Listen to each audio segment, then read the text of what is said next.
Ya. Assalamualaikum warahmatullahi wabarakatuh.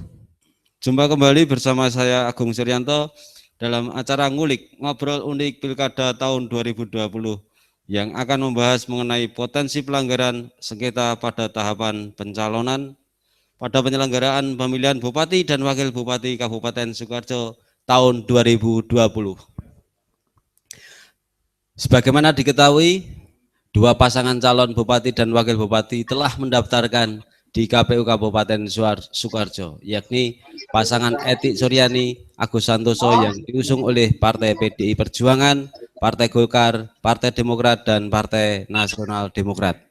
Untuk pasangan kedua yakni Joko Santosa dan Wiwaha Aji Santosa yang diusung oleh Partai Gerindra, Partai Amanat Nasional, PKS, dan PKB.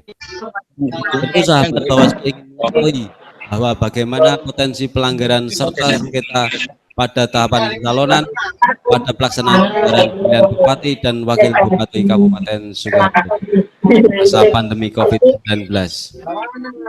Telah hadir di ruang Sekretariat Bawaslu Kabupaten Sukoharjo, mari kita bahas bersama anggota Bawaslu Kabupaten Sukoharjo, yakni Bapak Rohmat Basuki selaku Divisi Penanganan Pelanggaran, dan anggota Bawaslu Kabupaten Sukoharjo Bapak Eko Pujianto Divisi Penanganan Pelanggaran, serta anggota KPU Kabupaten Sukoharjo Bapak Sahbani Eko Raharjo. Bagaimana peran Bawaslu dan KPU pada tahapan pencalonan di masa pandemi COVID ini? Mari kita bahas bersama. Selamat siang Bapak Ibu narasumber, Bapak narasumber. Bisa dipegang. Mungkin Bapak-bapak ingin menyapa para yang telah dirubung di Zoom, aplikasi Zoom, ada PPK dan PPD se-Kabupaten Sukoharjo. Oke, selamat siang buat rekan-rekan kami di Panwasam se-Kabupaten Sukoharjo dan juga rekan-rekan PPK se-Kabupaten Sukoharjo. Mohon untuk di-mute semua dulu, jadi kita nanti bisa berkomunikasi dengan baik. Baik, selamat siang semuanya yang di studio Bawaslu, Mas Eko, Mas Rohmat, Mas Agung, kawan-kawan operator, selamat siang.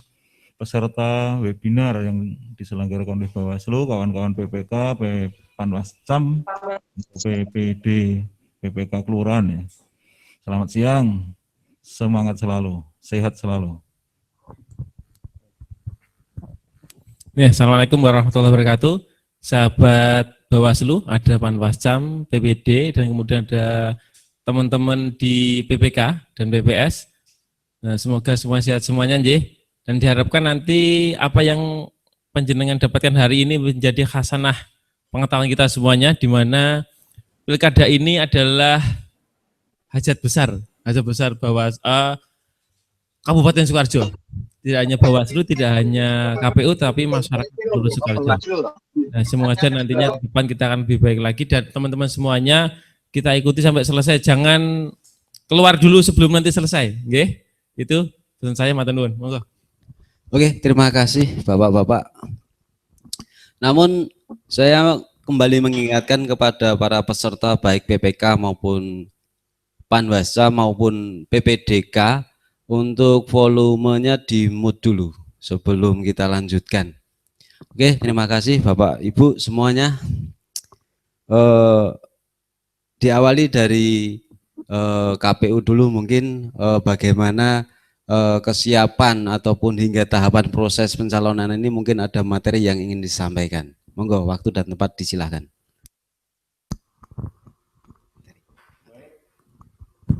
Baik, terima kasih Mas Agung, host kita hari ini. Tahapan pencalonan dalam pemilihan Bupati dan Wakil Bupati Sukoharjo itu sudah dimulai tahun 2019. Jadi saat itu sebelum pandemi ini dinyatakan mewabah di Indonesia bahkan dunia, itu tahapan sudah mulai karena waktu itu planning pemilihan serentak tanggal 23 September. Pada tanggal 3 Desember itu KPU melakukan pengumuman terhadap pasangan calon perseorangan. Jadi calon perseorangan diumumkan tanggal 3 Desember 2019. Seiring perjalanannya, beberapa pihak pernah melakukan konsultasi ke KPU. Ada salah satunya pasangan dari Tikus Piti, itu organisasinya apa lupa, Dianu, ya perseorangan. Ini kita bicara perseorangan dulu. Karena tahapan pencalonan ada perseorangan, ada gabungan partai politik atau partai politik. Seiring langkah tahapan pencalonan perseorangan, itu tanggal 19 hingga 23 Februari tahun 2020. Harinya Rabu sampai Minggu, dan saat itu kita tunggu sampai jam nakal ya sebenarnya. malam. Jadi dipasangi foto. Pak Suhadi dengan Terus Bu tapi ini kita salah kita mesti Kristiana ngomong bisa rambu. SPT itu batal menyerahkan syarat dukungan. Jadi waktu itu syarat dukungannya sebanyak 50.216. Nah, saat itu baru diunggah ke Silon sebanyak 7.594. Jadi masih jauh sekali dengan syarat minimal yang harus dipenuhi oleh syarat calon perseorangan. Lanjut Mas, jadi setelah itu kita tutup bahwa calon perseorangan di Sukoharjo tidak ada. Bapak paslonnya waktu itu Bapak Suhadi dan Ibu Dwi Yuni Kristianawati SP. Status pencalonan batal menyerahkan. Ini perjalanan singkat tahapan pencalonan ya Mas. Kemudian dibuka jalur partai politik dan gabungan partai politik. Pendaftaran oleh KPU sudah dilaksanakan tanggal 28 Agustus hingga 3 September. Kemudian ada 2 Bapaslon yang hadir di KPU untuk menyerahkan syarat pencalonan dan syarat calon. Jadi ada pasangan Ibu Etik Suryani dan Bapak Agus Santosa yang hadir hari Jumat jam 14.41 waktu itu dan dinyatakan diterima. Kemudian pada hari Minggu tanggal 6 September pasangan Bapak Joko Santosa dan Bapak Wiwaha Aji Santosa melakukan pendaftaran jam 8.30 pagi di KPU dan dinyatakan diterima. Hal-hal yang terkait pendaftaran itu KPU sudah memenuhi protokoler kesehatan COVID-19. Jadi saya tayangkan di layar itu ya, itu saya rangkum dari standar operasional prosedur dari pelaksanaan pendaftaran. Waktu itu peserta dan tamu undangan wajib mengenakan alat pelindung diri berupa masker menutupi wajah, kecuali mata ya maksudnya. Menutupi hidung, mulut hingga dagu, mencuci tangan, memasuki bilik sanitasi sebelum ke pendopo. Ketika terjadi antrean, itu peserta atau tamu itu wajib menerapkan menjaga jarak 1 meter. Paling tidak 1 meter. Setelah mengisi daftar hadir, peserta atau tamu membersihkan tangan dengan hand sanitizer. Itu upaya-upaya KPU untuk menahan laju penyebaran penularan COVID-19. Kemudian dokumen-dokumennya juga disemprot karena waktu itu dibungkus dengan wadah yang kedap air. Kemudian penyerahan pun juga terbatas, hanya Bapaslon dan KPU, jadi tidak uyuk-uyukan gitu ya. Jadi hanya dari Bapaslon itu diwakili tim kampanye. Kemudian petugas juga memeriksa secara fisik perlengkapan itu sudah sesuai prosedur. Next Mas.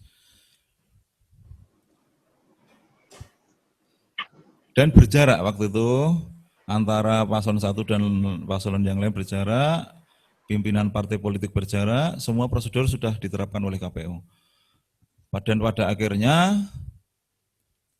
penelitian, verifikasi syarat calon itu sudah dilakukan oleh tim verifikator sesuai prosedur.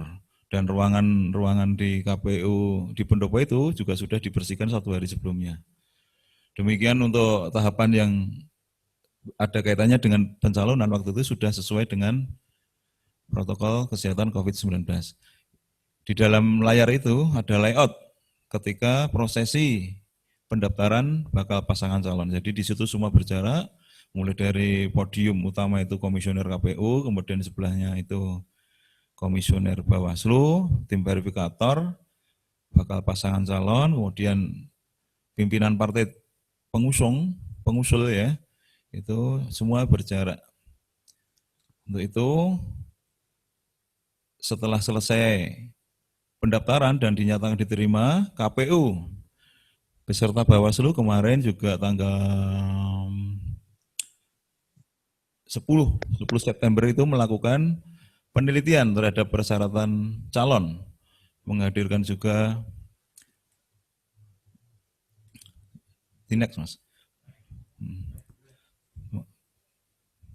menghadirkan juga instansi terkait, ada pengadilan negeri, ada dinas pendidikan, ada Kementerian Agama, Polres, Bawaslu sendiri.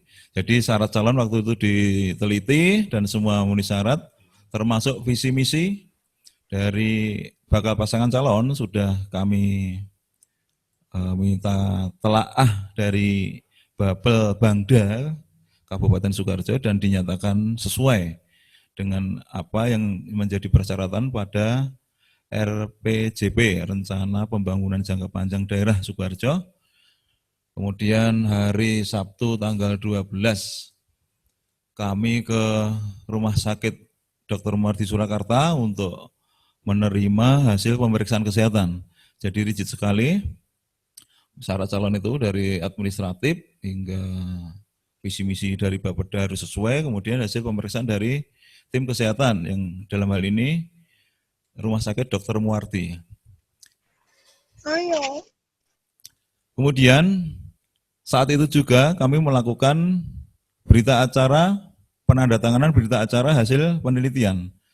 Tanggal 12 hari Sabtu, kemudian kami sampaikan kepada bakal pasangan calon, itu hari Senin. Hari Senin kami sampaikan hasil penelitian, dan dihadiri Bawaslu juga.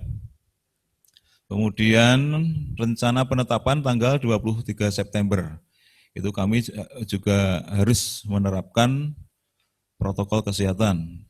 Jadi nanti penetapan secara tertutup, untuk penyampaian hasil penetapan kami lakukan secara terbuka di pendopo pada tanggal 23 September hari Kamis, kalau tidak salah, lupa saya. Kemudian dilanjutkan hari berikutnya, pengundian nomor urut calon Bupati dan Wakil Bupati Sukoharjo. Tanggal 24 September ini tempatnya masih dirapatkan, Ketua KPU masih rapat intern, nanti akan kami sampaikan setelah ada hasil rapat intern di KPU, kapan, di mana tempatnya, jam berapa. Dan pada intinya, pada saat pengundian nanti juga KPU menerapkan protokol kesehatan COVID-19. Jadi yang diundang hanya Bapak Slon, Pak Ketua Sekretaris Partai Pengusul, dan akan disiarkan secara live via YouTube milik KPU. Demikian Mas Agung. Terima kasih. Assalamualaikum warahmatullahi wabarakatuh. Oke, terima kasih Pak Bani Sabani. Namun sebelum ke Pak Eko, boleh Bapak narasumber boleh menikmati hidangan yang disediakan. Ada kopi di sini, monggo.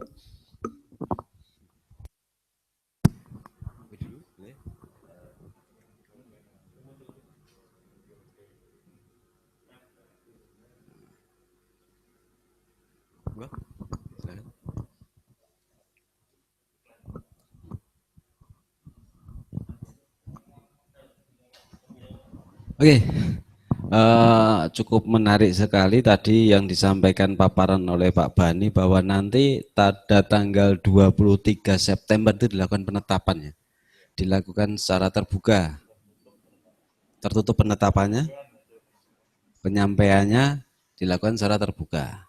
Oke. Langsung ke Pak Eko, mungkin materi sengketa, potensi sengketa pada saat penetapan maupun apa terkait tahapan pencalonan. Monggo waktu dan tempat disilahkan. Bismillahirrahmanirrahim. Yang kami hormati anggota Bawaslu Kabupaten Sukoharjo, Mas Rahmat. Kemudian beliau divisi penanganan pelanggaran, Mas. Nah, kalau saya penyelesaian sengketa, gitu ya. Kemudian Mas Sekor, ya, Sakbani Eko Raharjo, sahabat saya dari KPU Kabupaten Sukoharjo, dan rekan-rekan semuanya, Panwascam, PPD se-Kabupaten Sukoharjo, PPK, PPS. Assalamualaikum warahmatullahi wabarakatuh. Alhamdulillahirabbil alamin. Di siang hari ini saya ada waktu ya lumayan ya untuk bisa menyampaikan sebetulnya ada potensi-potensi sengketa, Mas Agung, di era pada masa pencalonan kali ini. Dan tentunya sengketa-sengketa itu ada itu karena apa? Karena ada yang merasa dirugikan, kan seperti itu. Ya. Coba next, Mas. Nah, tentunya kalau sengketa-sengketa itu ada, yang namanya sengketa kalau di Pilbub ini, Mas Agung. Jadi sengketa itu diselesaikan dengan musyawarah. Ya, walaupun wujudnya itu adalah persidangan. Semangatnya musyawarah, semangatnya karena nantinya kita akan mendapatkan mufakat. Hasilnya harapannya adalah mufakat karena bentuknya itu sidang, semangatnya musyawarah gitu. Memang nantinya karena ada beberapa yang menjadi dasar nantinya. Ada asas penyelesaian sengketa itu prosesnya jelas pedomannya itu pada satu. Diharapkan dengan sengketa yang diadakan pemilihan, sengketa pemilihan ini harus berpedoman pada satu, mandiri, kemudian jujur, ketiga adil, kepastian hukum, tertib, kepentingan umum, keterbukaan, ya. Jadi nanti sidang ini memang ada beberapa versi nanti.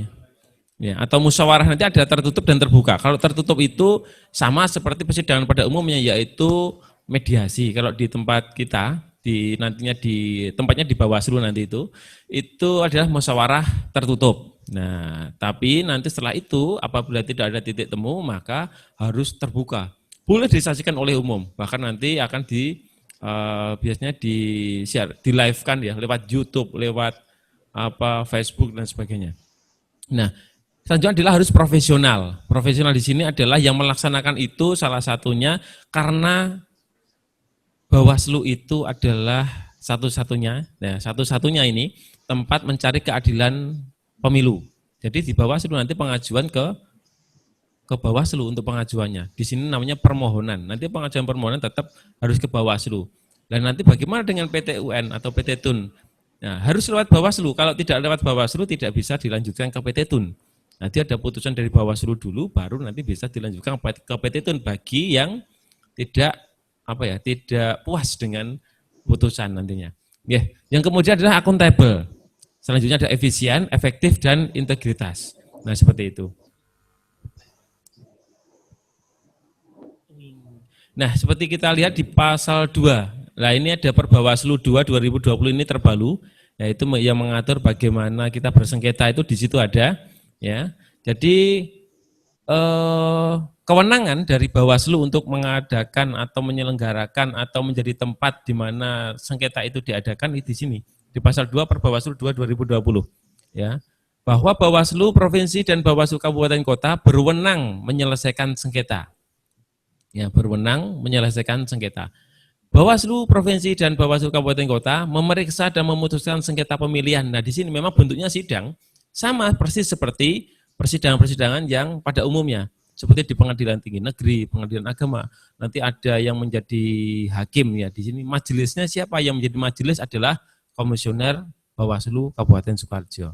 Tinggal nanti yang termohon siapa, pemohonnya siapa nanti akan saya jelaskan di dalam pertemuan pada siang hari ini. Nah, kemudian karena penyelesaian sengketa proses pemilihan dilaksanakan dengan musyawarah. Nah, ini berdasarkan prinsip cepat dan tanpa biaya, tidak dipungut biaya dalam mengajukan permohonan ini. Gratis, ya gratis. Jadi tidak ada dipungut biaya sepeser pun tidak ada.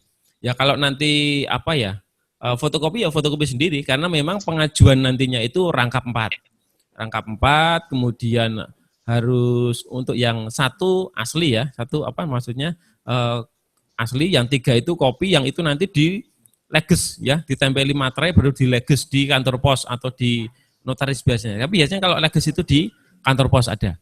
Oke.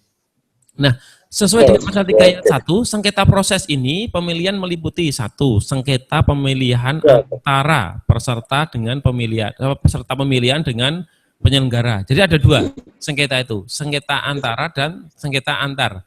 Kalau antara itu ya antara peserta pemilihan di sini ya para calon ini ya, bakal calon itu ya. Kemudian dengan penyelenggara pemilihan di sini adalah KPU. Hanya aja itu. Apakah warga negara bisa mengajukan sengketa? Tidak. Ya, tidak bisa. Nah, yang kedua, sengketa pemilihan antar peserta pemilihan. Maksudnya gimana nih? Kalau sengketa pemilihan antar antar peserta ini dilaksanakan nanti pada saat kampanye. Itu antar peserta. Jadi calon dengan calon dan atau ya tim sukses dengan tim sukses. Apa yang disengketakan biasanya ada APK, tempat dilaksanakan kampanye, lapangan-lapangan seperti itu. Nah, sesuai dengan pasal 3 ayat 3, ya Perbawaslu 2 2020 ini, penyelesaian sengketa sebagaimana dimaksud pada pasal 3 ayat 1 dapat dilakukan melalui yang saya sampaikan tadi, musyawarah. Ya, di sini ya mempertemukan pihak yang bersengketa untuk mencapai kesepakatan melalui musyawarah dan mufakat. Semangatnya musyawarah, Mas Agung.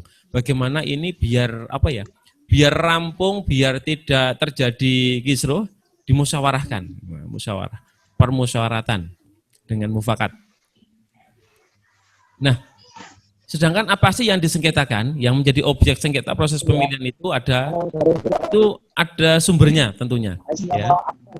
Ada perbedaan penafsiran atau suatu ketidakjelasan tertentu dengan suatu masalah kegiatan atau peristiwa yang berkaitan dengan pelaksanaan pemilihan, sebagaimana diatur dalam ketentuan peraturan perundang-undangan. Ini rada ruwet memang. Jadi memang ada perbedaan itu menjadi salah satu objek. Tapi apa objeknya yang jelas? Ada 2, yaitu surat keputusan dan berita acara yang dikeluarkan oleh KPU. Ya kemungkinan kan ada perbedaan tafsir kan di dalam di SK-nya. Ini maksudnya piye, kemudian ada wah saya maksud ini akhirnya bisa jadi sengketa.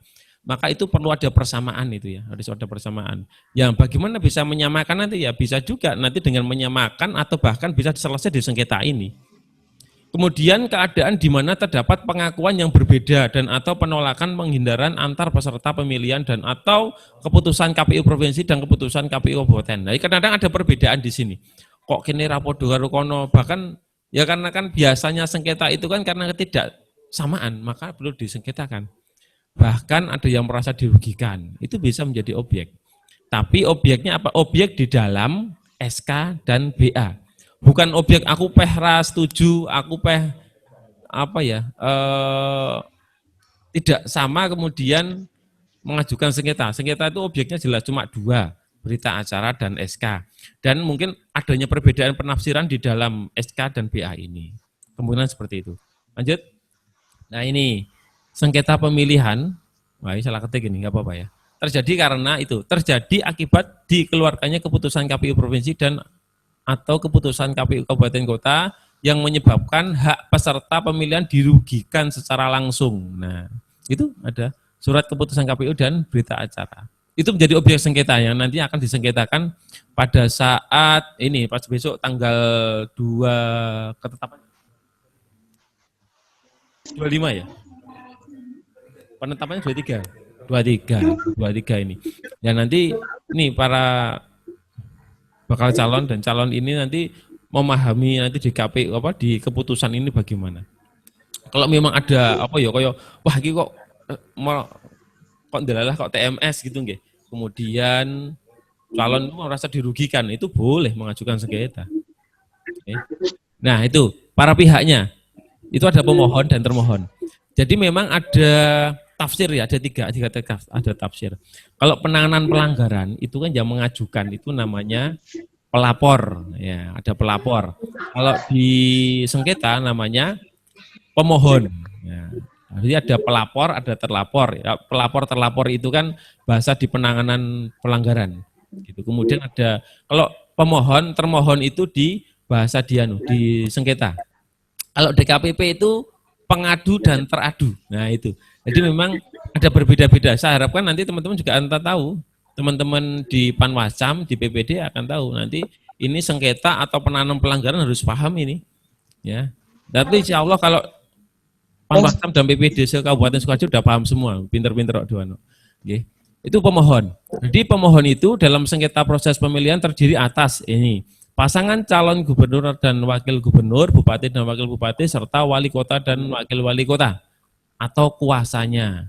Nah, kenapa kuasanya? Ini bisa dikuasakan oleh siapa? Oleh pengacara atau advokat yang sudah mempunyai izin resmi, yaitu berupa berita acara sumpah dan kartu anggota advokat. B. Pemohon itu adalah bakal pasangan calon gubernur dan wakil gubernur, bupati dan wakil bupati, serta wali kota dan wakil wali kota. Dan yang ketiga adalah partai politik atau gabungan partai politik mengusung pasangan calon gubernur dan wakil gubernur, pasangan calon bupati dan wakil bupati, atau wali kota dan wakil wali kota. Sedangkan termohon adalah ini, termohonnya. Dalam sengketa proses pemilihan terdiri di atas pasangan calon gubernur dan wakil gubernur, bupati dan wakil bupati, serta wali kota dan wakil wali kota untuk sengketa pemilihan antar peserta. Nah ini yang antar peserta. Antar peserta artinya bukan pada saat proses. Ya. Kemudian yang para pihak yang kedua, Mohon Bapak Ibu untuk di mute dulu ya, di mute dulu. Kasihan yang mendengarkan yang lain ya. Nah ini penting ya. Mungkin banyak yang belum paham ini ya. Karena memang sengketa itu bisa dikatakan kewenangan baru ya, kewenangan baru di Bawaslu. Jadi teman-teman bisa diinformasikan pada masyarakat ya, bahwa itu ada kesempatan bersidang kan gitu, bisa bersidang melakukan sengketa namanya kalau di Bawaslu apabila di dalam proses nanti tidak ada yang benar dan yang bisa mengajukan tadi itu pemohonnya adalah pasangan calon. Kalau yang besok itu ada bakal pasangan calon. Lanjut Mas. Nah ini, permohonan sengketa proses pemilihan terhadap satu objek sengketa yang telah diajukan oleh bakal pasangan calon atau oleh partai politik atau gabungan partai politik yang sama. Jadi yang diajukan meneh itu tidak dapat diajukan kembali oleh bakal pasangan calon atau oleh partai politik atau gabungan partai politik pengusung yang sama. Bahasanya apa? Nebis and idem gitu kan. Berarti gugat atau penggugat mengajukan permohonan dengan hal yang sama. Dengan objek yang sama. Hal itu yang sama. Pasal 8 nah, tentang kuasa hukum ini. Nah, bagaimana tentang kuasa hukum ini? Pemohon, termohon dan atau pihak terkait dapat diwakili oleh kuasa hukum berdasarkan surat kuasa khusus.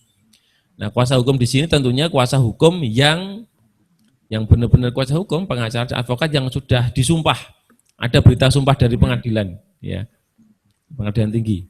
Ada berita namanya BAS, berita acara sumpah. Nah ini kemudian surat kuasa khusus sebagaimana dimaksud pada ayat 1 harus ditunjukkan dan diserahkan kepada Bawaslu provinsi atau Bawaslu kabupaten pada saat musyawarah. Ya, pada saat musyawarah. Lah bagaimana dengan pada saat musyawarah kan ada terbuka dan tertutup tuh. Kalau tertutup itu podo dengan kalau di sidang itu mediasi. Kemudian dan di mediasi itu bagaimana kuasa hukum apakah boleh ngomong? Tidak. Hanya bisa mendampingi. Nah, mendampingi boleh, tapi tidak boleh berpendapat. Gitu aja. Tapi beda dengan musyawarah terbuka. Terbuka karena disaksikan oleh umum bahkan disiarkan live gitu, itu boleh.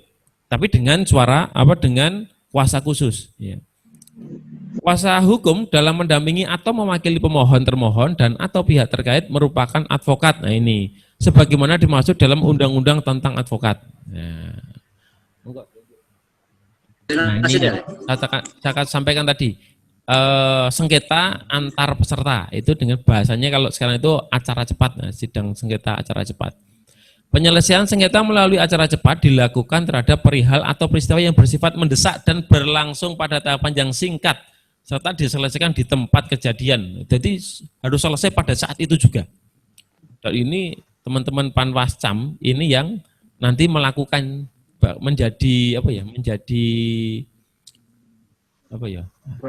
sebagai majelisnya, nah, gitu, majelisnya. Tingkat Panwascam ini yang bisa menyelesaikan ini. Yang mengajukan siapa? Yang mengajukan adalah tim kampanye yang sudah didaftarkan di KPU, ya, atau calon langsung, para calon. Ya. Lalu bagaimana dengan relawan? Tidak bisa, karena di undang-undang disampaikan di sana adalah tim kampanye yang terdaftar di KPU. Nah, seperti itu. Nah, penyelesaian sengketa dengan cara cepat ini diajukan oleh peserta pemilihan atau berdasarkan pertimbangan pengawas pemilihan terhadap peristiwa di tempat kejadian. Bagaimana pengajuan permohonannya? Bisa dengan lisan atau tertulis. Nah, lisan pun boleh, tapi yang mengajukan permohonan ini harus sekali lagi pasangan calon dan atau tim kampanye yang sudah terdaftar di KPU. Prinsip dasar penyelesaian sengketa acara cepat, Niko. Nah ini. Jadi penyelesaian sengketa antar peserta pemilihan dilaksanakan melalui acara cepat. Itu penyelesaian sengketa terhadap perihal atau peristiwa pada tahapan yang singkat, serta diselesaikan dan diputuskan di tempat itu juga. 2. Penyelesaian sengketa tersebut tidak bertentangan dengan peraturan perundang-undangan. Ketiga, sengketa pemilihan terjadi karena hak peserta pemilihan yang dirugikan secara langsung oleh tindakan KPU, nah, atau KPU Kabupaten sebagai akibat dikeluarkannya keputusan. Nah, ini yang menjadi objek dari sengketa antara. Ya. Kemudian sengketa pemilihan terjadi karena hak peserta pemilihan yang dirugikan secara langsung oleh tindakan peserta pemilihan lain. Contohnya saling menutup, APK yang saling menutup, tentunya yang merasa dirugikan itu melakukan sengketa dengan mengajukan permohonan ke Panwascam. Ya, keputusan KPU provinsi atau keputusan KPU kabupaten berupa surat keputusan. Nah ini yang tadi yang saya sampaikan, ini yang antara ya, yang antara peserta dengan penyelenggara. Nah, kita ada kewenangan penyelesaian sengketa cepat ini Panwascam itu ya, berdasarkan mandat dari Bawaslu. Jadi Panwascam itu tidak bisa melakukan penyelesaian sengketa kalau tanpa mandat. Nanti bisa ditanya oleh tim kampanye. Tim kampanye tanya, apakah Panwascam ini sudah mendapatkan mandat? Bisa ditunjukkan, boleh enggak? Boleh. Peserta itu boleh menanyakan kepada Panwascam. Wah, kalau Panwascam ini sudah mendapatkan mandat, berarti boleh melakukan penyelesaian sengketa cepat.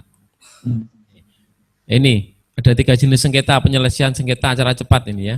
Sengketa pemilihan bupati itu sengketa pemilihan meliputi sengketa antara. Kenapa kok cepat semuanya? Ya karena memang secepat-cepatnya harus segera diselesaikan. Waktunya itu kan hampir tidak ada 1 bulan, paling 2 minggu sudah selesai. Ya. Lanjut.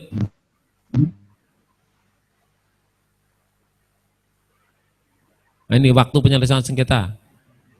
Nah, itu dalam hal penyelesaian sengketa antar peserta tidak dapat diselesaikan diputus di tempat kejadian pada hari yang sama. Pengawas pemilihan dapat memutuskan pada hari berikutnya paling lama 3 hari terhitung sejak permohonan diajukan kepada pengawas pemilihan.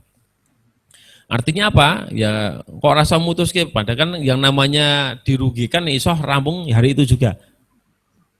Kecuali itu yang urgent ya, yang urgent. Kalau yang urgent ya nggak bisa diputuskan, ya memang 3 hari. Tetapi hari itu juga harus diputuskan 1 hari. Kalau 3 hari itu kan artinya kalau ada kayak gempa bumi, ada yang sifatnya force majeure itu.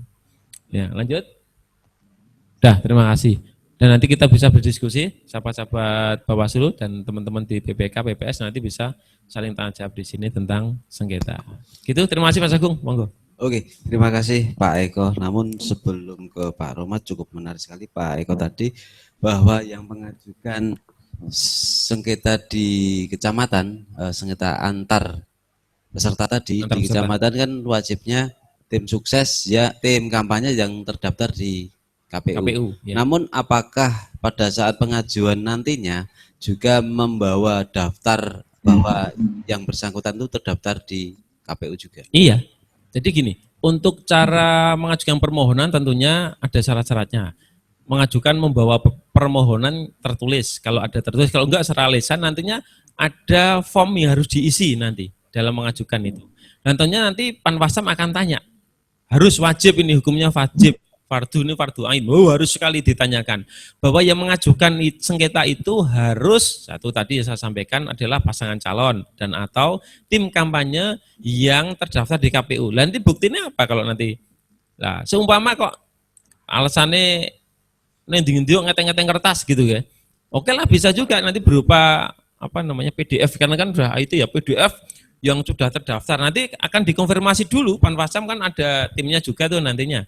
Ada di pengadilan umumnya ada panitera. Kalau ini kan perisalahnya ya bisa PPD, bisa staf, itu akan mengkonfirmasi ke KPU. Nah, apakah benar ini menjadi tim kampanye atau karena mungkin KPU sudah memberikan tembusan pada kita cek dulu apakah benar. Tapi harus menunjukkan kalau dia benar-benar tim kampanye. Mosok kowe ora kenal mbak aku, seumpama seperti itu. Ya kita sidang itu kan harus hitam di atas putih lah kan gitu guys. Harus menunjukkan benar-benar yang bersangkutan itu sebagai tim kampanye benar apa tidak. Makanya oleh sebab itu nanti saya mohon mungkin ada sosialisasi nggak dari KPU ya untuk tentang sengketa ini, karena teman-teman di apa ya pasangan calon ini mungkin tim suksesnya mungkin banyak yang belum tahu tentang ini, bahkan tentang kuasa hukum. Nah hal seperti itu. Jadi harus Mas Agung harus menunjukkan ini artinya bisa menunjukkan bisa dengan apa di HP gitu ya. Nanti yang penting HP ini nanti dikirim aja kepada petugasnya. Ini tak kirim gitu. Karena jangan sampai apa yang dilakukan oleh Panwascam dalam melakukan persidangan cepat ini atau sengketa cepat ini itu jangan sampai cacat hukum. Itu bagian dari aturan. Seperti itu. Tentunya tim kampanye di semua tingkatan ya. Tim kampanye semua tingkatan. Yang penting terdaftar di KPU. Kalau yang tidak terdaftar tidak bisa mengajukan permohonan sengketa. Nah itu. Oke, terima kasih Pak Eko. Langsung ke Pak Rohmat Basuki, Koordinator Penanganan Pelanggaran di Bawaslu Kabupaten Sukoharjo. Dalam pelaksanaan tahapan pencalonan ini mungkin ada potensi pelanggaran. Mohon untuk memberikan materi dan sebagainya. Waktu dan tempat disilahkan. Terima kasih Mas Agung. Selamat siang Mas Akban Eko Rajo, Mas Eko dan juga teman-teman Panwascam, PPK, PPDK dan PPS. Pada kesempatan kali ini saya akan memberikan materi terkait dengan potensi-potensi yang akan muncul pada saat pencalonan. Dan seperti kita ketahui juga bahwa juga informasi dari teman KPU tadi, Mas Sakbani tadi mengatakan bahwa sebenarnya pencalonan itu sudah dimulai sejak tanggal 29 Desember ya Mas ya. Ya untuk dari perseorangannya kan sudah mulai dari dulu sebelum kita terhenti karena faktor pandemi itu. Nah di sini mengandung arti bahwasanya potensi itu sudah muncul sejak sebelum pandemi. Monggo ditampilkan Mas materinya Mas. Next. Nah, dalam pencalonan pilkada ini dasar hukumnya yang muncul adalah pertama adalah UU nomor 1 tahun 2015 yang sudah diubah beberapa kali sampai yang terakhir Undang-Undang nomor 10 tahun 2016 Junto, kemudian diubah lagi menjadi UU nomor 6 tahun 2020, kemudian Perbawaslu nomor 10 tahun 2017, kemudian juga Perbawaslu nomor 4 tahun 2020, serta PKPU nomor 3 tahun 2017, Junto, PKPU nomor 15 tahun 2017, dan terakhir adalah PKPU nomor 9 tahun 2020, dan juga terakhir itu yaitu PKPU di masa pandemi ini yaitu PKPU nomor 6 tahun 2020. Jika kita bicara tentang pencalonan, tentu saja ada syarat-syarat yang harus dipenuhi. Yang pertama adalah warga negara Indonesia yang diusulkan oleh parpol atau gabungan parpol, atau perseorangan yang didaftarkan atau mendaftarkan pada KPU Provinsi, KPU Aceh, atau KPU, KPI, KPU Kabupaten Kota untuk mengikuti pemilihan. Nah, kemudian pasangan calon yang telah memenuhi syarat dan ditetapkan sebagai peserta pemilihan oleh Komisi Pemilihan Umum di tingkatannya masing-masing. Next, Mas. Nah, yang dimaksud dengan peserta pemilihan adalah pasangan calon yang diusung oleh parpol atau gabungan parpol dan telah memenuhi syarat untuk ditetapkan sebagai peserta pemilihan. Artinya sekarang ini adalah proses sampai dengan hari ini gitu Mas. Sagbani nggih, bahwa sekarang ini ada sudah proses menuju ke penetapan pada tanggal 23 September tahun 2020 ya. Nah, pasangan perseorangan seperti disampaikan oleh Pak Sagbani tadi bahwa sampai sekarang itu di Sukoharjo kemarin diputuskan bahwa tidak ada calon perseorangan karena pasangan Suhadi dengan satu pasangan saya Bu Yuni kalau nggak salah ya, itu ternyata tidak bisa melengkapi atau memenuhi syarat dukungan minimal kan seperti itu. Nah, dari Bawaslu otomatis dari tahapan pencalonan ini ada beberapa poin yang harus menjadi fokus pengawasan. Yang pertama adalah pendaftaran paslon pada masa pendaftaran paslon. Yang kedua adalah penelitian kelengkapan persyaratan paslon dan pencalonan. Kemudian yang ketiga adalah penetapan paslon. Next, Mas. Nah, seperti kita ketahui juga bahwa untuk pengumuman pendaftaran sudah disampaikan oleh Mas Sagbani tadi, kemudian juga pendaftaran sudah dimulai dari tanggal 4 sampai dengan tanggal 6 September. Kemudian juga verifikasi syarat pendaftaran juga sudah dilakukan 4 sampai 12, kemudian pengumuman dokumen 4 sampai 8 September 2020, dan kita sekarang menuju ke penetapan pasangan calon. Seperti dikatakan kemarin bahwa untuk verifikasi terutama untuk request itu kemarin juga sudah ditetapkan MS ya Mas ya, 2 paslon itu nggih. Itu juga sudah diumumkan. Berarti sekarang prosesnya adalah penetapan paslon pada tanggal 23 September dilanjutkan dengan pengundian dan pengumuman nomor urut pada tanggal 24 September tahun 2020. Kemudian berselang tanggal 3 hari atau 2 hari saya mengatakan, tanggal 26 September sampai dengan tanggal 5 Desember tahun 2020 adalah dimulainya masa kampanye. Dan untuk sengketa pemilihan itu juga sudah dimulai tanggal 23 September sampai dengan tanggal 9 November tahun 2020. Seperti kita ketahui bahwa semua bentuk sengketa harus sudah selesai 1 bulan sebelum masa pemungutan suara. Betul gitu ya Mas Eko? Ya. Kemudian untuk potensi-potensi seperti yang saya sebutkan tadi, potensi yang berhasil kita petakan, yang pertama adalah pengumuman pendaftaran paslon dilaksanakan tidak tepat waktu dan tidak sesuai dengan ketentuan tata cara pengumuman. Untuk di KPU Sukoharjo, alhamdulillah kemarin itu sudah sesuai. Kemudian juga pada waktu pelaksanaan penerimaan dan pemeriksaan berkas pendaftaran calon tidak sesuai dengan prosedur.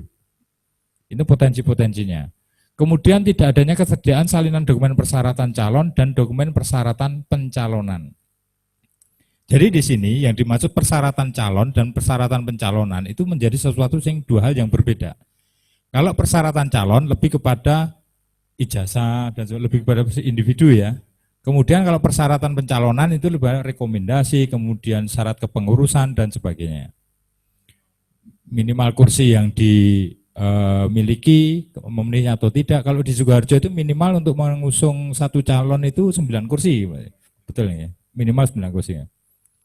Kemudian petugas pendaftaran paslon bersikap tidak netral dan berpihak. Kemarin kami juga pada waktu pendaftaran itu kami pengawasan juga dan alhamdulillah juga untuk Kabupaten Sukoharjo untuk petugas penerimaannya bisa bersikap profesional dan netral, saya mengatakan seperti itu.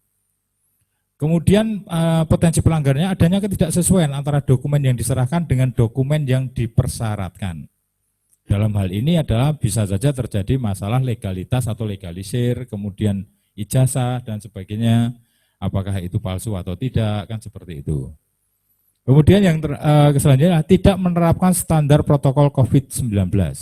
Nah, dalam konteks ini kalau kita melihat kemarin bahwa pada waktu pendaftaran itu memang sempat terjadi yang namanya itu kerumunan, kalau kita harus pahami itu bahwa itu fakta yang seperti itu. Itu kalau tidak salah terjadi di luar area KPU, kan seperti mengatakan seperti itu. Kemudian pendaftaran paslon pada detik-detik terakhir batas waktu yang ditentukan. Tentu saja ini adalah strategi pada saat detik-detik terakhir di mana para petugas pendaftaran atau penerima itu dalam kondisi capek dan sebagainya dan juga kesusu, akhirnya mereka melakukan celah seperti itu. Tetapi di Sukoharjo kemarin bahwa dari peserta ataupun dari bakal pasangan calon itu mendaftar di jam-jam awal, jam-jam awal. Yang pertama pada jam 13.41, yang 14.41 ya. Kemudian yang kedua jam 8.30-an tidak salah itu. Kemudian potensi yang lainnya adalah konflik kepengurusan parpol. Nah, ini yang harus menjadi persoalan karena bisa jadi bahwa parpol yang mengusung itu ternyata terjadi dualisme kepemimpinan.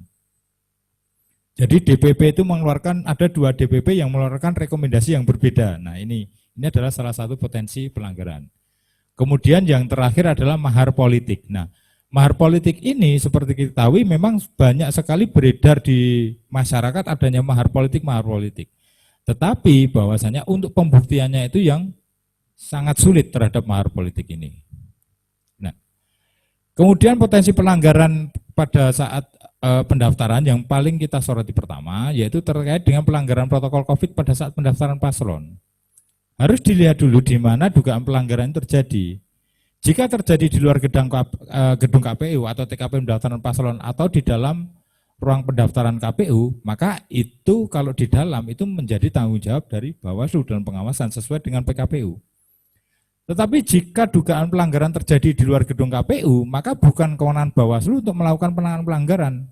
Maka kita diwajibkan membuat surat hasil pengawasan atau form pengawasan, form laporan pengawasan, dan diteruskan kepada instansi terkait dan gugus tugas COVID-19 untuk menjadi perhatian dan tidak lanjuti dengan peraturan yang berlaku. Next, Mas. Kemudian, potensi pelanggaran yang lainnya adalah pelaksanaan Permen Barbank ini kita melihat bahwa ini terjadi pada masa pencalonan perseorangan, banyak terjadinya, yaitu adanya pemalsuan dokumen persyaratan, dalam ini dokumen dukungan. Kemudian pelaksanaan Permen dan Verfak, kebenaran persyaratan tidak sesuai dengan prosedur. Artinya bisa jadi pada waktu Verfak itu calon, misalnya pendukung calon perseorangan itu ternyata tidak di Verfak secara didatangi langsung, tetapi hanya melalui kira-kira atau dibatin atau dengan apa yang namanya itu telepati ya mengatakan, kalau Mas Sabgani mengatakan apa. Kemudian potensi pelanggaran yang lain, KPU tidak menindaklanjuti masukan dan tanggapan masyarakat atau paslon. Dan yang lainnya adalah KPU tidak melaksanakan putusan sengketa pemilihan jika terjadi nanti bahwa ada permohonan sengketa kepada Bawaslu, kemudian sudah timbul putusan, KPU tidak melaksanakan putusan sengketa tersebut. Kemudian next, Mas. Nah, potensi pelanggaran yang lainnya pada masa pencalonan ini ada pasal 105B kompilasi PKPU pencalonan, yaitu KPU Provinsi, KPU Kabupaten tidak memberikan akses kepada Bawaslu Provinsi dan Bawaslu Kabupaten untuk memfotokopi dokumen persyaratan pencalonan dan syarat calon yang diserahkan pasangan calon. Nah, ini menjadi persoalan tersendiri. Tetapi kata harus ingat bahwasanya dokumen sebagaimana pada ayat 1 dikecualikan untuk transkrip nilai bakal calon yang telah dilegalisasi oleh instansi baru yang berwenang. Artinya memang kita ada aturan yang tidak boleh tahu. Kemudian rekaman medis hasil pemeriksaan kesehatan bakal calon. Kemudian formulir model B1 KWK perseorangan jika ada yang calon perseorang. Tetapi akan menjadi masalah bagaimana seandainya secara fakta bahwa dia itu mempunyai masalah kesehatan, tetapi di Rikas dinyatakan sehat. Itu akan menjadi persoalan tersendiri. Dan itu memang masih debatable terkait dengan itu, terkait dengan informasi yang dikecualikan. Nah, seperti itu. Next, Mas. Ini enggak usah aja ya. Nah, next, Mas.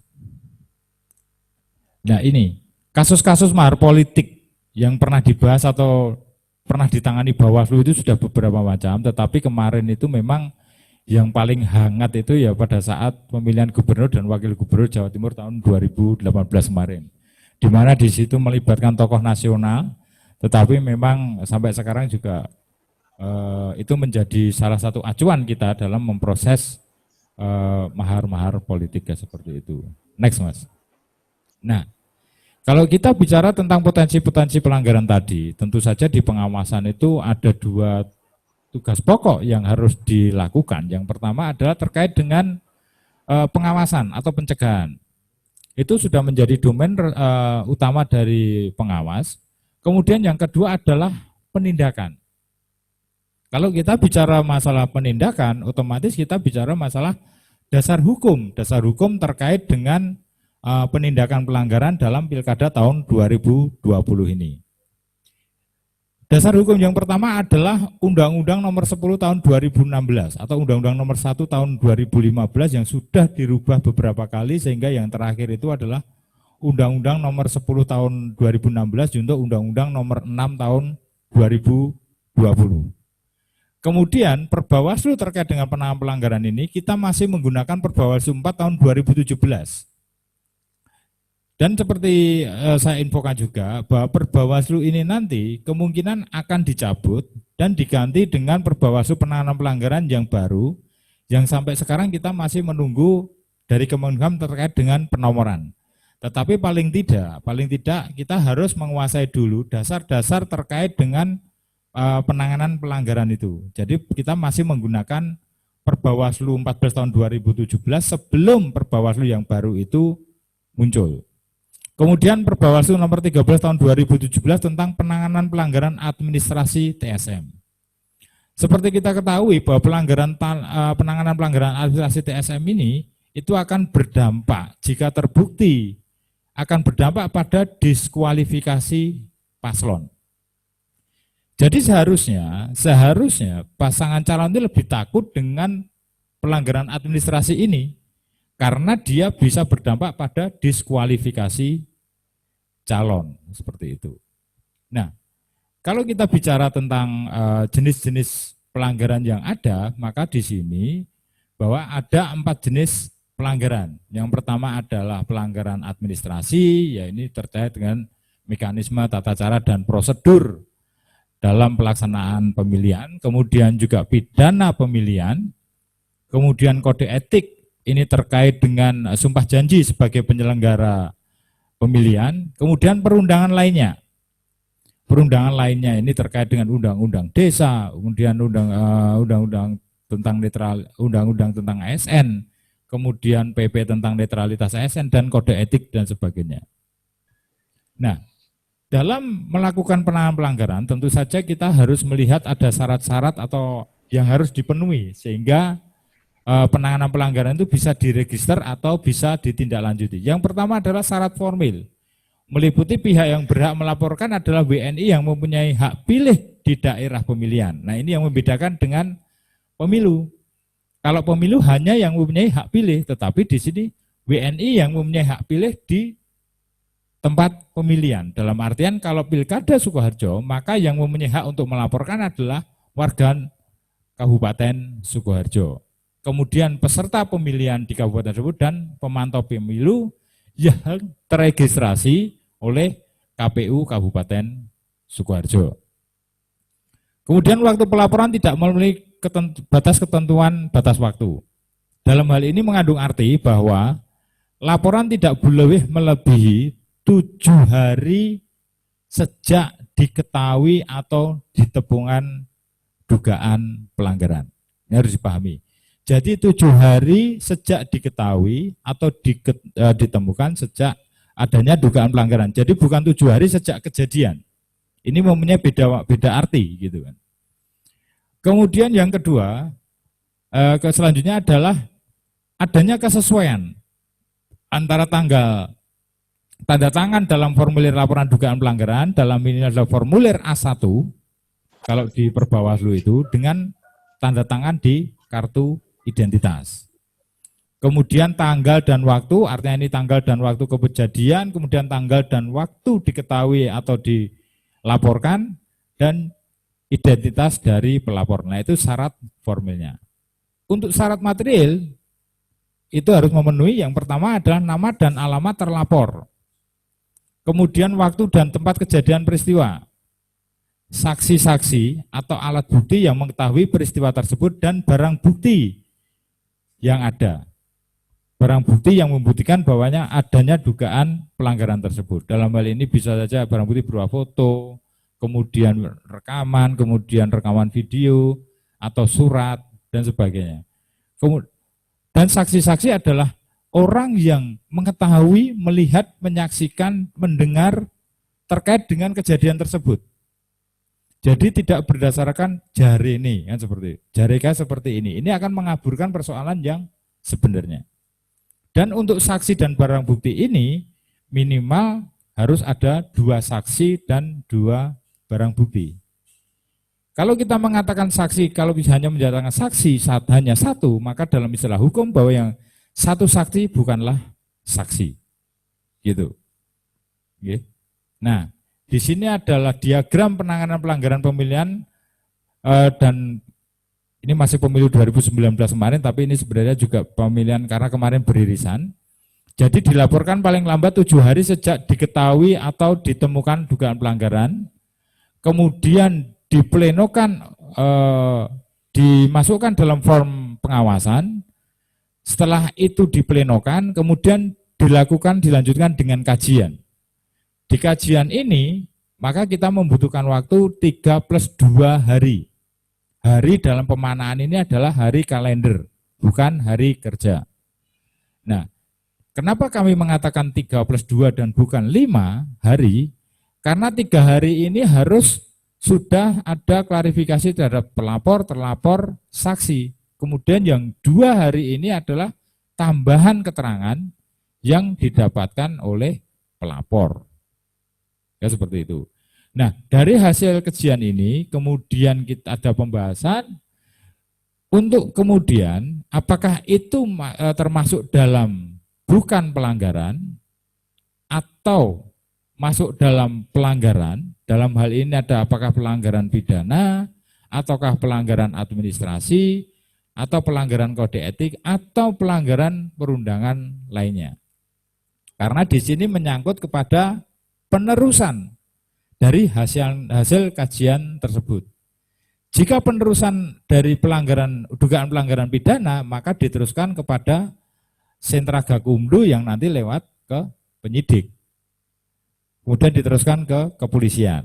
Kemudian jika administrasi, maka diteruskan ke KPU dalam jenjangnya. Dalam ini kalau Bawaslu Kabupaten diteruskan ke KPU Kabupaten. Jika itu pelanggaran mengandung unsur kode etik atau dugaan pelanggaran kode etik, maka dilanjutkan ke DKPP atau Dewan Kehormatan Penyelenggara Pemilu.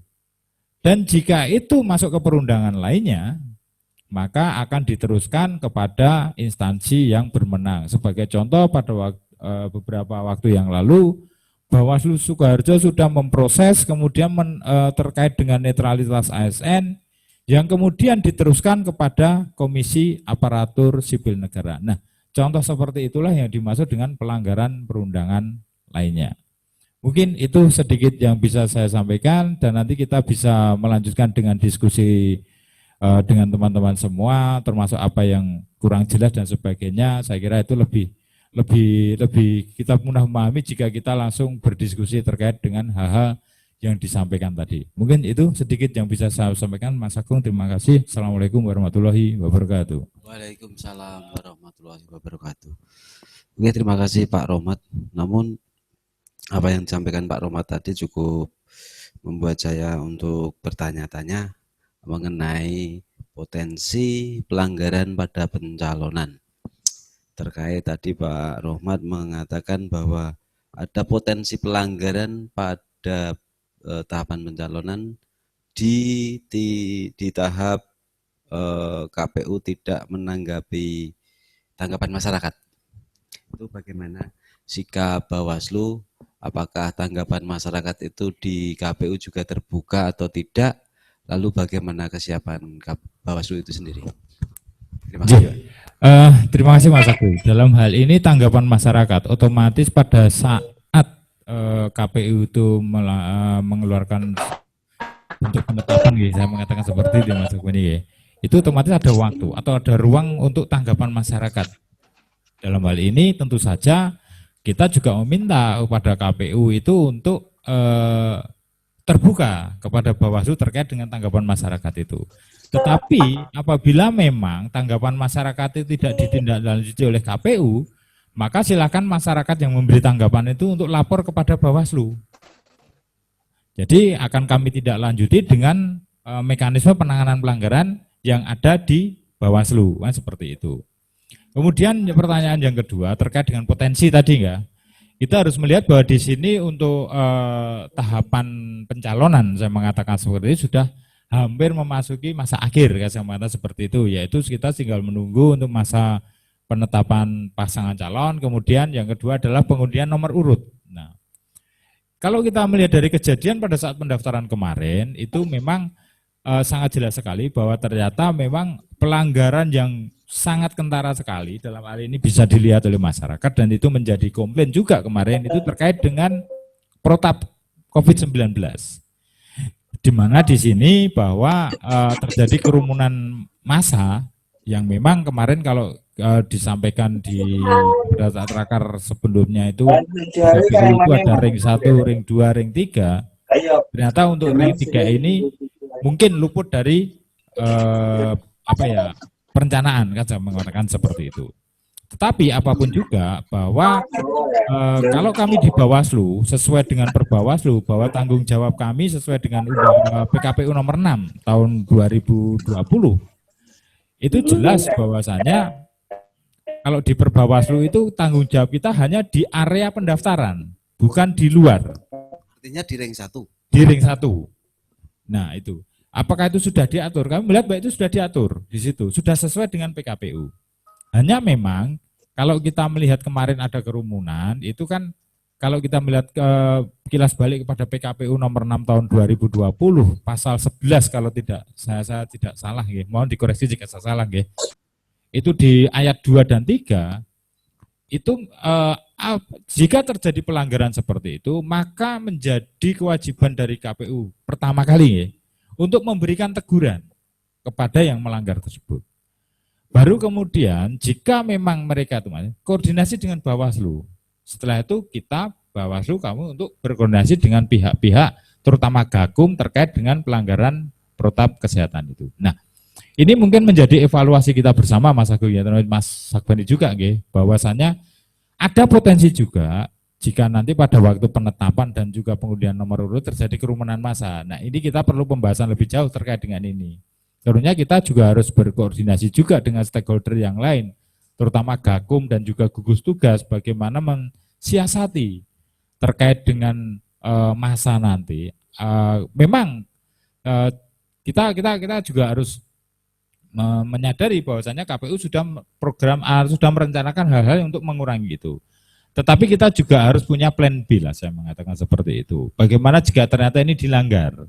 Apa yang harus kita lakukan dan sebagainya. Siapa yang bertanggung jawab terhadap itu? Kan seperti itu harus dibicarakan secara kolektif, kolegial antara lembaga stakeholder pada Pilkada tahun 2020 ini. Mungkin itu sedikit Mas Agung. Oke, terima kasih. Saya ingin ke Pak Sekor ya, boleh dikatakan. Menanggapi apa yang disampaikan Pak Rohmat tadi bahwa Bawaslu hanya mempunyai kewenangan di ring 1 atau di lokasi pendaftaran. Namun KPU Kabupaten Sukoharjo telah menetapkan itu ring 1, ring 2 dan ring 3. Untuk yang ingin saya tanyakan itu di ring 3 itu menjadi kewenangan atau tanggung jawab siapa, Pak? Karena kemarin jadi yang cukup kerumunan yang cukup panjang, cukup ramai gitu. Kira-kira itu, Pak. Terima kasih. Jadi mungkin ketika pendaftaran itu, kalau dilihat dari polemik di sekitar kita ya, itu saya kok memahaminya ada misinformasi atau perbedaan persepsi gitu ya. Jadi maksud KPU itu membagi 3 ranah itu untuk mempermudah Bapak Paslon maupun tim ses maupun keluarga untuk mengakses atau mengikuti prosesi pendaftaran. Jadi intinya yang dimaksud dengan pendaftaran itu ya yang di ring 1 itu. Di luar itu sebetulnya hanya bentuk KPU melayani.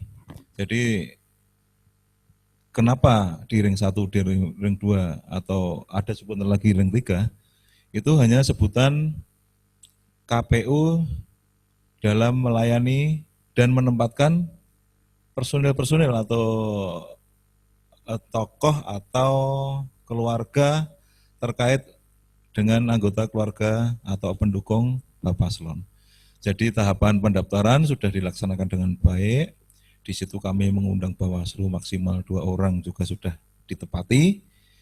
Mengundang Bapak Paslon, mengundang pimpinan partai politik dan narahubung sudah ditepati. Kami juga menata cara berjarak untuk tempat duduk sudah ditepati. Artinya untuk PKPU 6 sudah terpenuhi. Pada ring 1, ya ring 1 itulah ranah pendaftaran calon atau pendaftaran Bapak Paslon. Kemudian untuk ring 2 yang dimaksud oleh Bapak Ketua KPU itu hanya untuk mengakomodir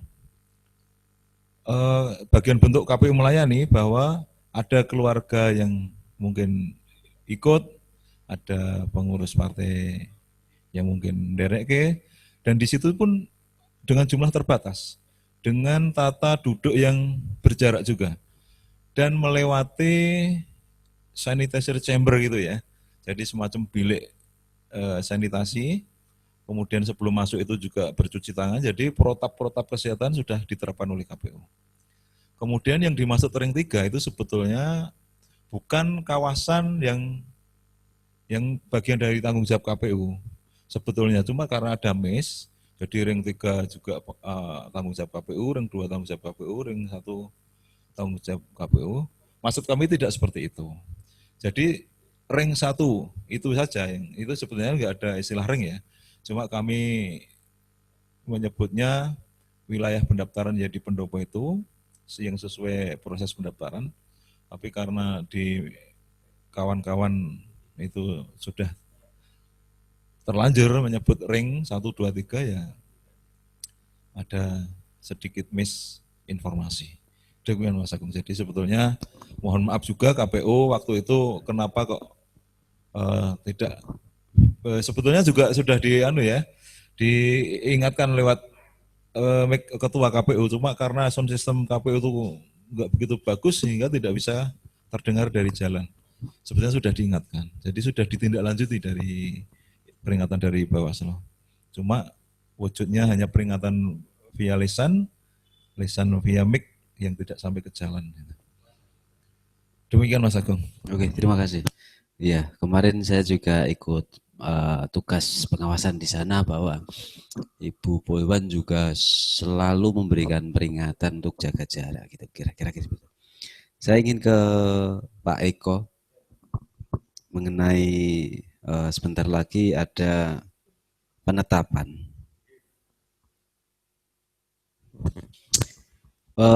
Untuk batas waktu, mengajukan permohonan Ya. bagi pasangan calon apabila nanti salah satu calon itu dirugikan, itu batas waktunya kapan dan bagaimana sikap bentuk kesiapan Bawaslu Kabupaten Sukoharjo itu sendiri? Gini Mas Agung, untuk batas waktunya itu 3 hari, ya 3 hari terhitung sejak dikeluarkannya. Jadi tanggal piro apa meneh? Tanggal ditetapkan tanggal berapa? Tanggal 1 semuanya, tanggal 1. Tanggal 1 itu harinya Jumat semuanya. Nah, Jumat.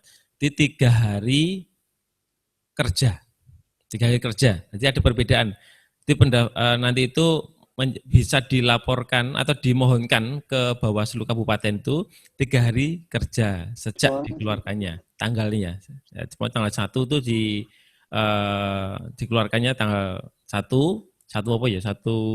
Jumat semuanya, Jumat. Jadi Jumat itu nanti berarti apakah nanti Sabtu, Minggu libur ini? Itu Minggu libur berarti Senin, Selasa, Rebu. Ya, nanti hari Rebu nanti bisa maksimal hari Rebu itu nanti bisa dimajukan permohonan. Bukan sejak itu bukan sejak ini sesuai dengan kesepakatan dengan Mahkamah Agung ya. Jadi memang bukan sejak itu pada hari itu tidak. Nah, sejaknya di sengketa itu sejak itu mulai mengayun. Jadi pemene Jumat itu hari yang dikeluarkannya hari Jumat, 1 minggu libur, Senin, Selasa, Rebu, baru hari Rebunya itu maksimal 3 hari di situ. Hari kalender, hari kerja. Nah, jadi tidak semata-mata terus engko pada saat itu juga itu berarti hari Senin. Hari Senin itu hari pertama, kemudian kedua Selasa, ketiga Rebu, kemudian keempat tidak. Jadi mengayunya itu mulai dikeluarkannya Jumat, hari pertamanya Senin, nanti Sabtu Minggu tidak dihitung. Sabtu Minggu tidak dihitung. Nah kemudian, apa meneh mau? Hah? Kesiapan Bawaslu. Nah sebetulnya Bawaslu itu sudah ada alat bantu, Mas. Alat bantunya berupa sistem informasi penyelesaian sengketa SIPS. Para pemohon yang sesuai undang-undang itu bisa mengisi permohonannya itu lewat sistem. Ya, aplikasinya sudah ada, SIPS namanya. Nanti apabila nanti kok karena pandemi kan kemudian takut nanti kalau di jalan ada sesuatu yang marai loro COVID gitu, nah itu bisa lewat SIPS itu. Nanti bisa di SIPS ya Mas ya, SPS ya. Di SPS itu panjenengan itu sudah ada itu Mas. Di Bawaslu Sukoharjo sudah ada. Tapi tinggal nanti panjenengan klik di www terus sips.bawaslu.go.id. Itu nanti bisa mengisi di situ para pemohon itu. Jadi tidak langsung datang juga bisa. Yang penting ngisi SPS itu cukup juga bisa. Nanti setelah pengisian itu komplit, nanti akan keluar koyo pendaftaran lah gitu. Nanti tinggal print, nanti di print bisa, atau bisa juga nanti datang langsung ke Sekretariat Bawaslu Kabupaten. Datang langsung dengan membawa permohonan, ya. Iya. Jadi timnya yang tentunya tim ini, maksudnya tim ini kuasa hukum atau calon kan gitu. Kuasa hukum jadi kompliti sekalian, nanti komplit sekalian, jangan sampai eman-eman lah saat datang sekali terus nanti ada perbaikan 3 hari, hanya 3 hari saja, mepet sekali. Karena kita cepat kan gitu, sangat cepat. Makanya kan seperti sengketa cepat itu kan, cepat sekali nanti pendaftarannya 3 hari, hari kerja. Kemudian saat datang diharapkan nanti sudah komplit dulu, ada permohonan, kemudian permohonannya nanti isinya kudu piye wae, silakan bisa konsultasi dulu ke Bawaslu Kabupaten, enggak apa-apa. Nanti ada yang nemui, nanti staf yang nemui. Karena bukan langsung ke majelis, karena majelis ini kaukus nggih. Jadi nyuwun sewu, majelis Bawaslu Kabupaten Sukoharjo itu saat menjadi majelis tidak boleh bertemu dengan para pihak. Ketemu dengan KPU Yurainto, ketemu dengan kaukus namanya, kaukus. Karena tadi takutkan nanti mempengaruhi hasil kan gitu. Karena menjadi hakim itu ya rekoso ini. Totoane Gusti Allah loh. Nah, dengan Tuhan, karena keputusan yang tidak pas itu kan bahkan dikira membelani si A si B, tidak ada. Bawaslu Sukoharjo netral, dijamin netral. Bahkan saat nanti pengajuan pun apabila tidak punya formnya, boleh nanti minta form pengisian, ada form, pakai form isian permohonan itu ada. Urut-urutannya bagaimana ada. Boleh nanti kuasa hukum boleh minta form ke Bawaslu Kabupaten. Tidak apa-apa. Jadi kompliti. Jadi semua yang diajukan itu selain hard copy juga soft copy. Jadi saat maju sekalian hard copy, soft copy. Hard copy ini apa? Ya permohonan itu. Kemudian alat-alat bukti. Selain itu nanti ada identitas. Ya, kalau kuasa hukum ya komplit semuanya, dan itu harus 2, hard copy dan soft copy. Semua harus sudah di soft copy-kan semuanya. Karena lebih cepat. Kalau nanti wirawiri waktu habis, kalau nanti sampai lebih dari 3 hari kerja, lebih ya, berarti kadaluarsa. Tidak bisa diajukan. Seperti itu Mas Agung. Jadi memang ya kudu ngerti banget ya tanggal piro ditetapkannya. Terus engko hari opo dinane itu juga dihitung di situ, bukan ora terus engko sesuk luwih ora apa-apa, tidak, karena kita dibatasi dengan waktu juga 3 hari. Nah, 3 hari itu nanti untuk kelengkapannya pendaftaran ini kan 3 hari ya, 3 hari kerja nih.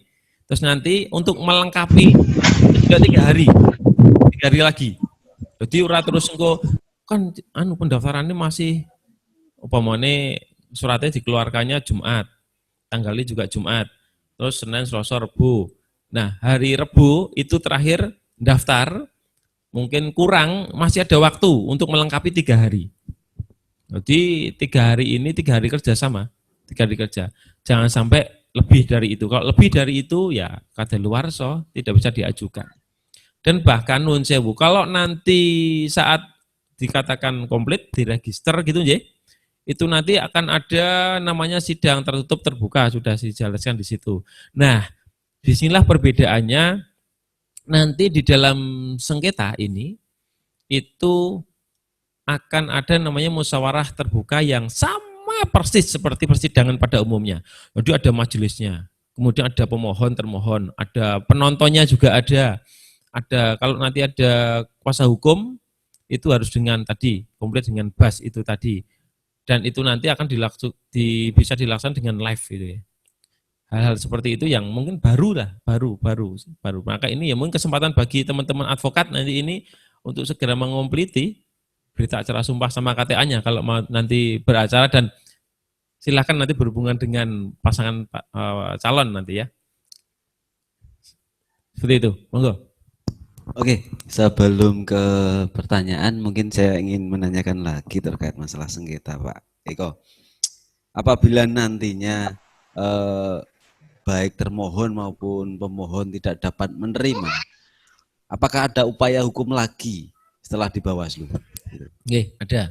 Jadi gini Mas Agung, apabila nanti kok pemohon tidak puas dengan putusan, gitu ya, pemohon tidak puas dengan putusan, itu nanti pemohon bisa banding. Kemana? Ke PT Tun. PT Tun tahu, PT Tun itu adalah Pengadilan Tinggi Tata Usaha Negara. Untuk Sukoharjo itu tempatnya di Surabaya, ya, di Jawa Timur. Jadi ke sana nanti bisa nggak nanti pengajuan ke PT Tun tanpa ada pengajuan dulu di Bawaslu? Nggak bisa. Jadi kalau harus pasangan calon itu harus ke Bawaslu dulu, nanti putusan seperti apa, itu baru tidak puas, baru nanti ke PT Tun. Kalau ujuk-ujuk langsung ke PT Tun nggak bisa, pasti ditolak. Seperti itu. Artinya putusan dari Bawaslu ini menjadi jurisprudensi, mungkin. Iya, bisa menjadi jurisprudensi. Putusan dari Bawaslu itu dalam musyawarah ini ya, sidang musyawarah sengketa ini, antara ini ya, itu hasil putusannya itu final dan mengikat. Nah, gitu. Final dan mengikat. Artinya ya sama seperti apa yang diputuskan di Pengadilan Tinggi Negeri itu. Seperti itu Mas Agung. Oke, terima kasih Pak Eko. Kita langsung ke pertanyaan yang telah disampaikan oleh beberapa teman di Wascam maupun PPD. Untuk pertanyaan pertama, apakah tempat pengundian nomor calon bupati nanti di KPU? Tadi sudah disampaikan Pak Sekor bahwa baru dirapatkan, nanti akan disampaikan ya Pak ya. Selanjutnya pertanyaan dari Nanang Setiawan, apakah besok Panwasam juga mendapatkan salinan tim sukses yang terdaftar di KPU? Mungkin Pak Rohmat bisa menjawab itu. Saya kira untuk pertanyaan apa itu dari Mas Nanang atau siapa? Nanang. Dari Mas Nanang ya. Nah, sejauh mana? Yang nomor 2, yang nomor 2. Nomor 2, apakah besok Panwaslu juga mendapatkan salinan tim sukses? Ya harus, gitu kan. Artinya bahwa nanti kami tetap mendapatkan salinan tim sukses dari KPU, di mana itu nanti akan kami turunkan kepada jajaran kita di tingkat Wascam, hitungan seperti itu. Tetap nanti dari teman-teman Wascam tetap dapat gitu kan. Itu aja Mas. Oke, pertanyaan selanjutnya untuk KPU nih kira-kira. Sejauh mana sosialisasi KPU kepada jajaran di bawahnya terkait PKPU 6 tahun 2020, khususnya pasal 11 ayat 2 dan ayat 3 terkait pengawasan protokol kesehatan nih, terkait teguran kepada pihak yang melanggar. Monggo. Terima kasih, ini dari Wascam Sukoharjo ya. Wascam Sukoharjo.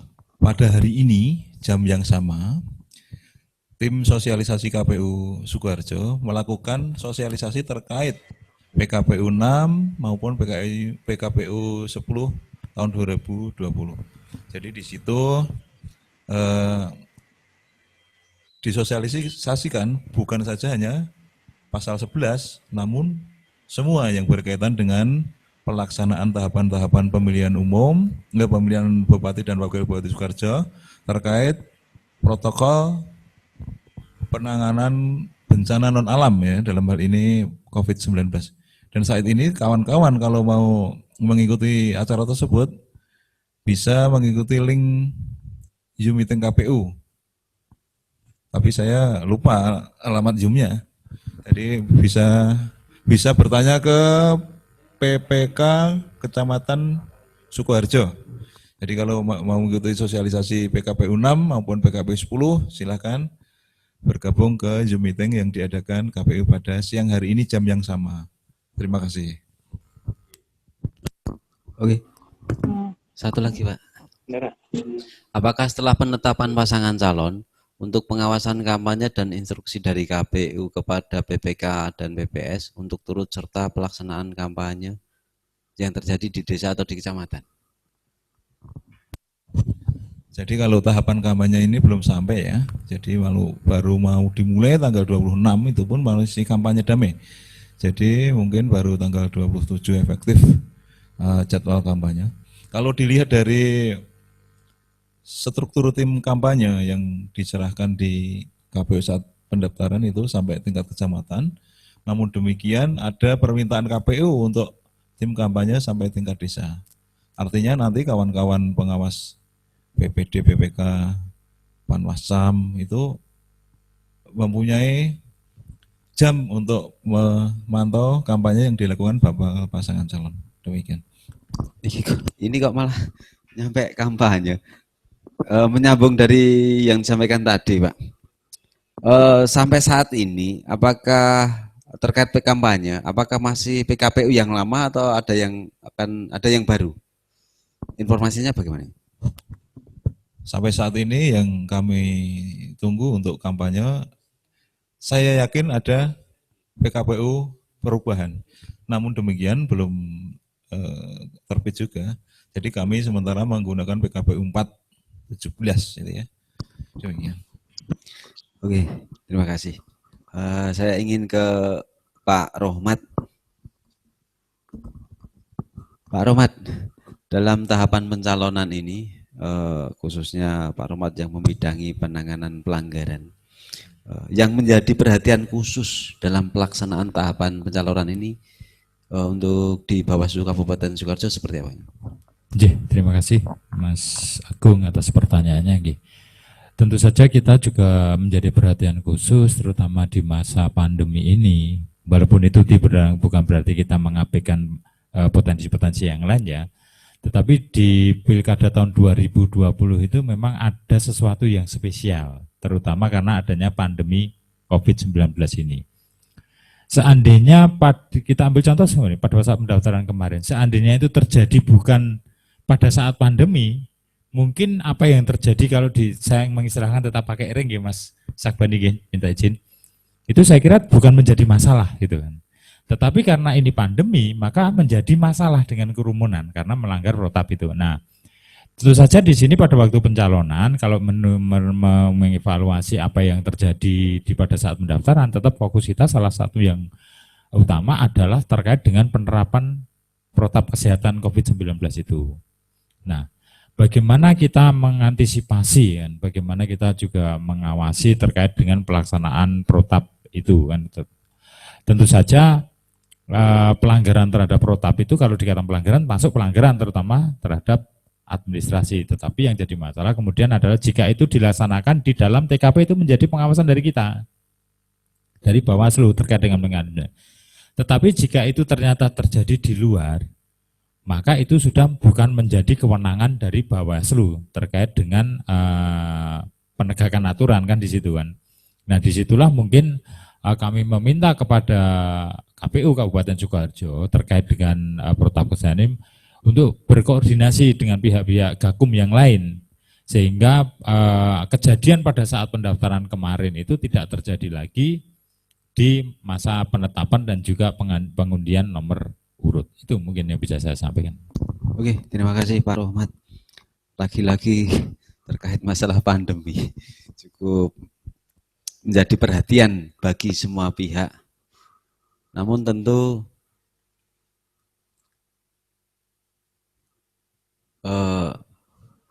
menjadi perhatian bagi semua pihak. Yang jelas dalam pandemi ini tidak hanya KPU maupun Bawaslu maupun siapapun harus bekerja sama gitu ya.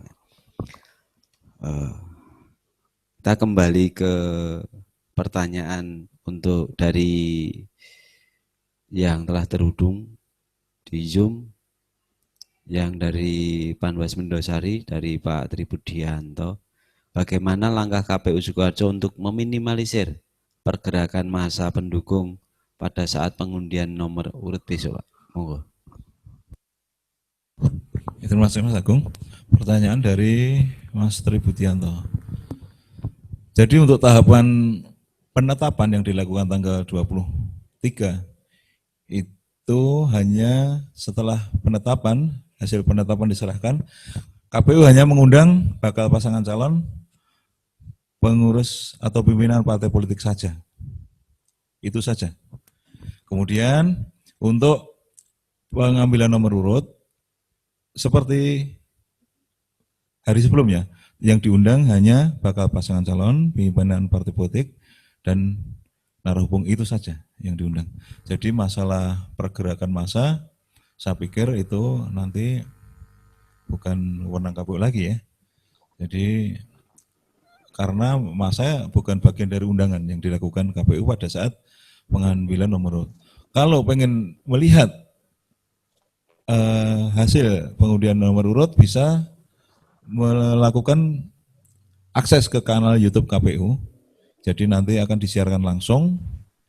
Kalau masyarakat pengen melihat acara pengambilan nomor urut, bisa melihat di kanal YouTube KPU. Terima kasih. Oke, terima kasih Pak Skor. Pertanyaan selanjutnya di Wascam Sukoharjo terkait sengketa. Assalamualaikum Gus, terkait penyelesaian sengketa cepat setelah kita lakukan proses dan mediasi dengan pihak-pihak terkait, tetapi baik pemohon dan termohon tidak mau menerima putusan kita atau tidak mau menindaklanjuti putusan, bagaimana sikap kita? Dari Wascam Sukoharjo. Wascam Sukoharjo, kita era tahu melu bimtek itu. Ya, melu bimtek. Terkait penyelesaian sengketa cepat setelah rata mau dengi teko bimtek yang telat. Ya. Jadi apabila ada pihak-pihak terkait tapi tidak baik pemohon termohon tidak mau menerima putusan, ya, rapinter sing dadi mediasi. Ya. Ya, harus bimtek ulang gitu ya. Jadi memang di sini dibutuhkan ya kelihayan, kepintaran, kemampuan dari Wascam untuk bagaimana bisa menyelesaikan dengan baik. Ya, karena kan ini kan salah satu semangat kita ya. Semangat kita apa? Menyelesaikan ini musyawarah dengan mufakat. Kon musyawarah kok sampai ora iso, waduh bangetan ya. Wes bagaimana apabila masing-masing pemohon termohon kok tidak bisa melaksanakan. Nah, ini akhirnya nanti bagaimana langkah Panwasam nanti berkoordinasi dengan PPK dan jajarannya. Nah, seumpama apa ya masalah APK semuanya, APK. Dikon ngiduke ra gelem karena dipasang di tempat yang salah.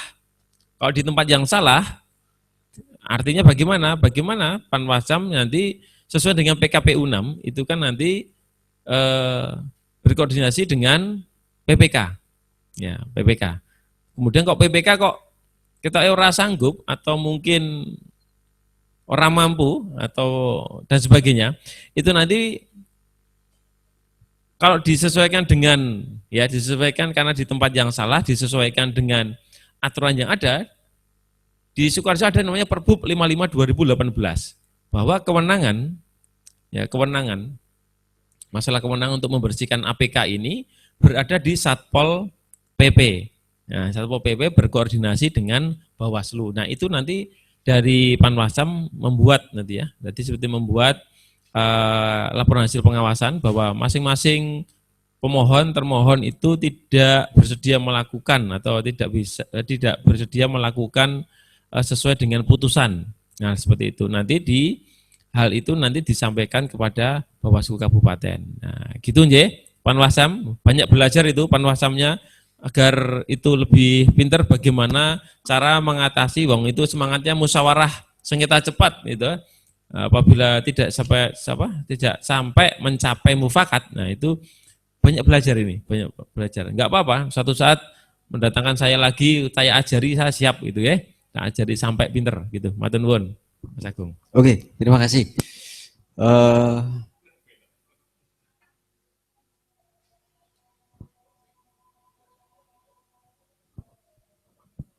Terima kasih.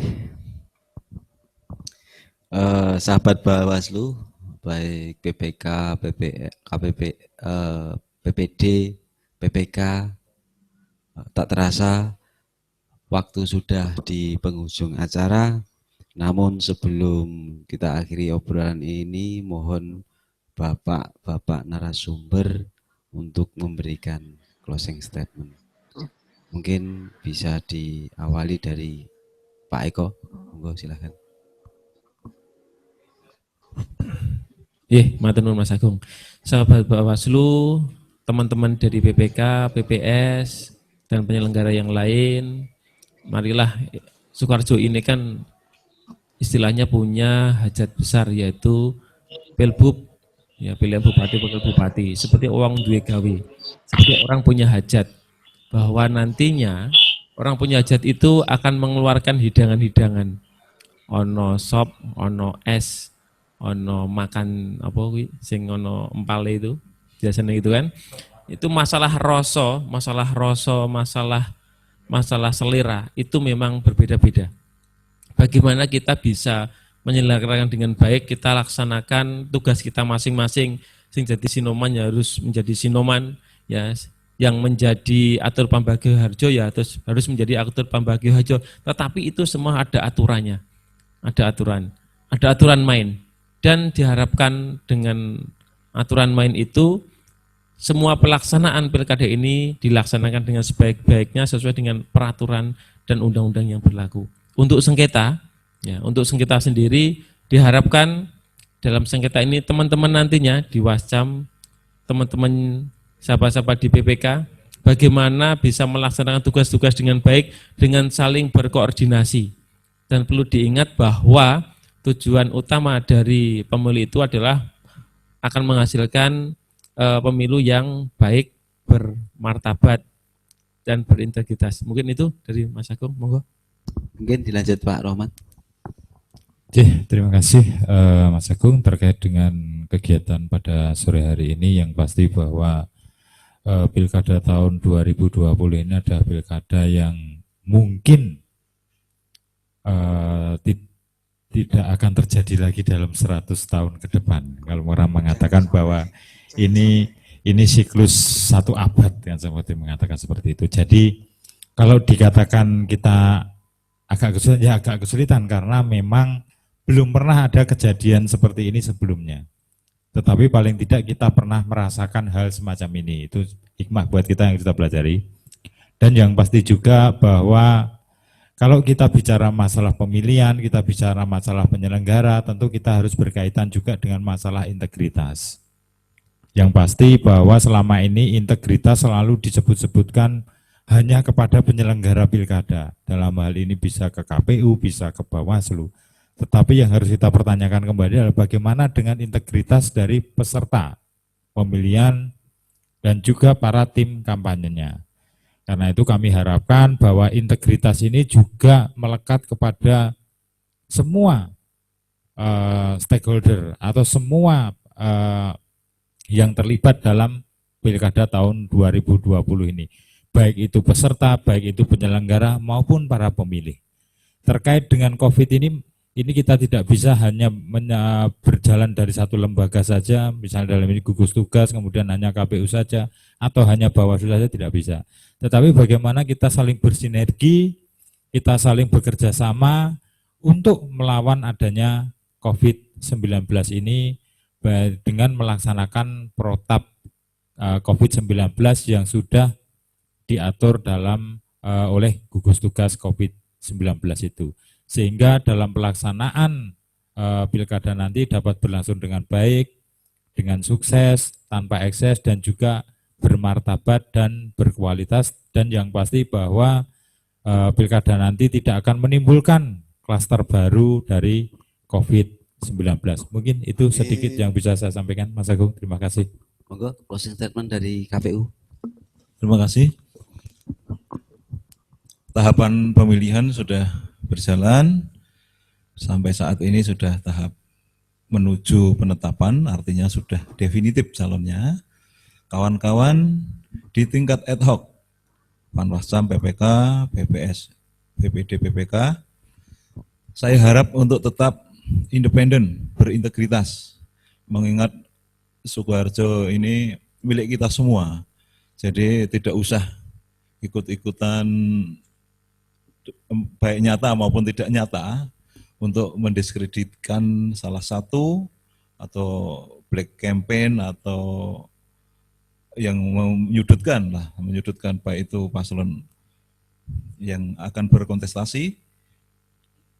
Terpenting bagi kita melaksanakan tahapan-tahapan yang menjadi kewenangan kewajiban di tingkat kecamatan, tingkat desa sesuai dengan peraturan perundungan baik di Bawaslu maupun di KPU. Demikian. Oke, terima kasih. Tak lupa kami juga mohon maaf kepada audien yang telah terhubung di aplikasi Zoom ini karena keterbatasan waktu sehingga kami tidak bisa menjawab pertanyaan satu persatu.